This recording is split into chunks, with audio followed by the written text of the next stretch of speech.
So there are several papers discussing an alarming rise in the incidence of diabetes, heart disease, and cancer in developing countries. And it sort of follows our rise in these diseases that happened about 80 years earlier. So there's sort of a delay in what we've experienced here. And one of the reasons may be that these countries are now adapting our industrial processing of their foods. Now, when we look at the United States, we had the first seed oils in forms of cottonseed oil in the early 1910s, 1920s. Didn't really become popular until about 1930, 40. And then we had, of course, Crisco. We had margarine, which we loved and we labeled with a little heart from the American Heart Association, heart healthy.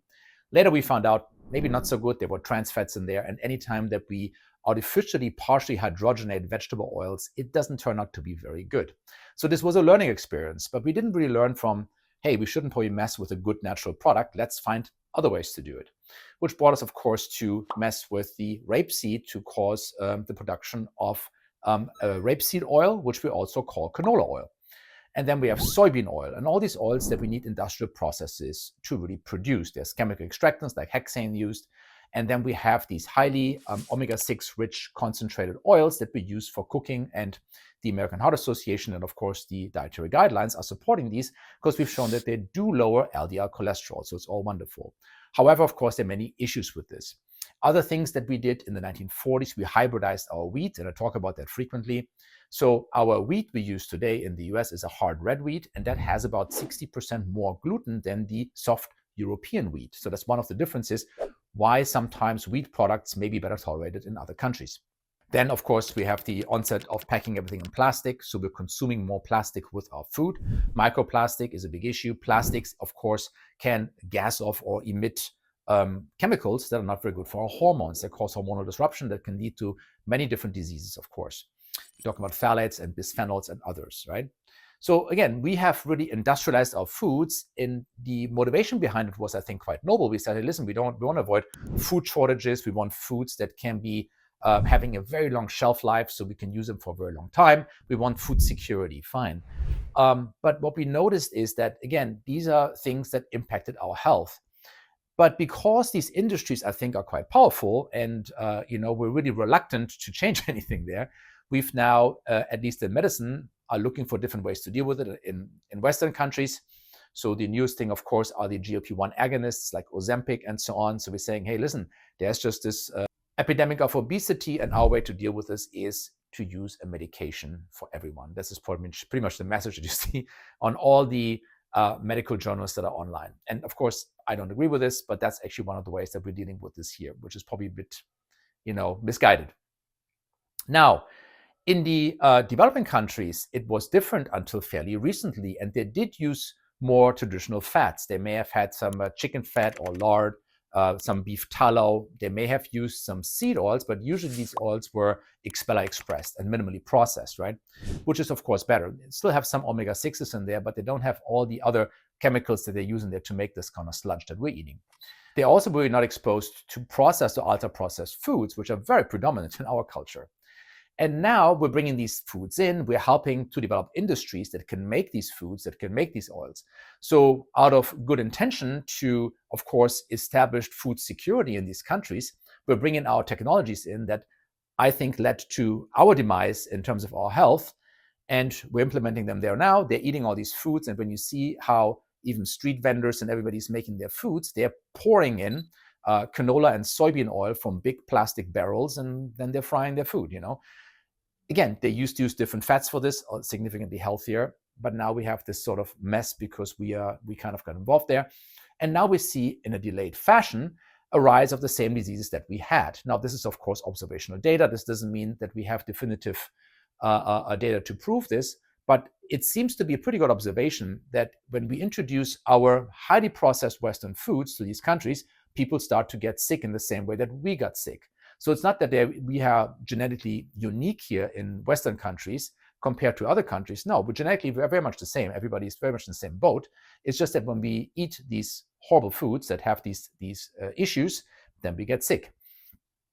Now, the seed oils, and especially omega-6 fats, of course, have been defended rigorously by the American Heart Association.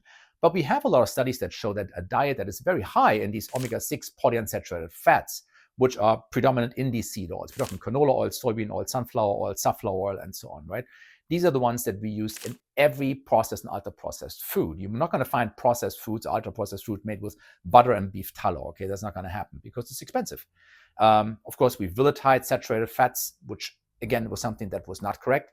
When you look into some of these civilizations, and they did this in the 1960s, for example, the Maasai in Africa ate a diet that was very, very high in saturated fat, a lot of fatty milk and meat and blood, and they had all these things that they mixed in their food. They had a very high saturated fat diet, virtually no heart disease and no cancer, very healthy society. When you look in New Guinea, some of these societies there, they were also cut off from Western civilization. They used fats, for example, from coconut oil, right? And again, it's a saturated fat, coconut oil fat. And also no heart disease, no cancer. They had a lot of fish, they had other things. We are doing not so hot, of course, here in the Western countries since our introduction of these polyunsaturated fats. So a diet that's very rich in these omega-6 polyunsaturated fatty acids can actually damage mitochondria, and this leads to diabetes, cancer, and heart disease. And this is because high levels of omega-6 can increase oxidative stress and disrupt mitochondrial function. And this has been shown in several papers, right?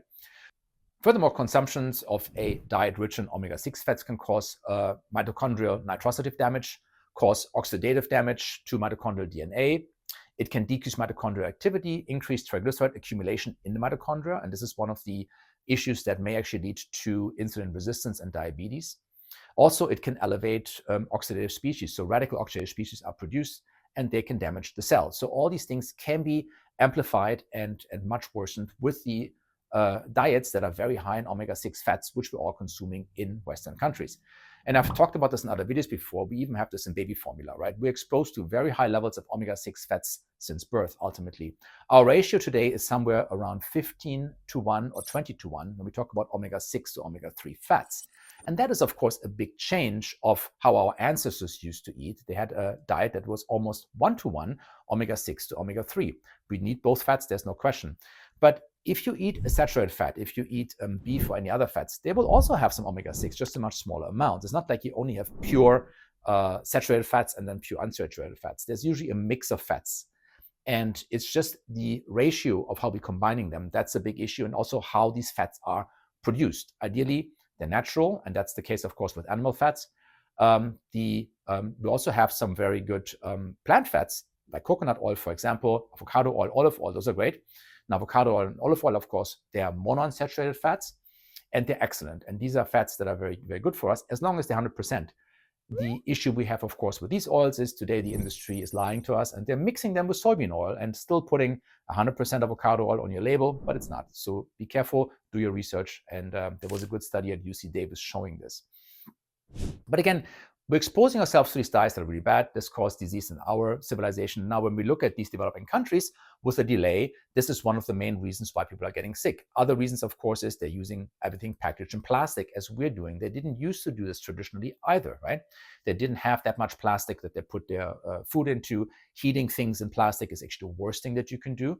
But if you're in a developing nation and you're pretty much starving, or you don't have food security at least, you're using what's there. And if plastic's available, if we're supplying that, and we do that actually at a very grand scale, when we're helping these countries with their food security, we're bringing in our foods that we think are so great for us. Clearly, it hasn't worked out. But now we're importing that in large amounts into those countries. Of course, this is a big mistake, because these cultures that used to be very healthy because they ate very natural ingredients are now tainted in their food intake by our way of eating. And we've seen study on this in the past, and I remember this from medical school. People in Japan in general had, at least traditionally, much lower incidence of colorectal cancer and some other issues. Now, when they moved to the US and they adapted to a Western diet, they had the same rates as people living in the US. So we know that it's not the genes of the population, but it's what they're exposed to. In Japan, they eat better foods. They have fresh food. They don't eat as much grain in terms of wheat. They eat more grain in terms of rice. They eat more fish. They eat less of these polyunsaturated fats, at least traditionally. This may have changed today, but at least in the past, until the 1980s, 90s, this was the case.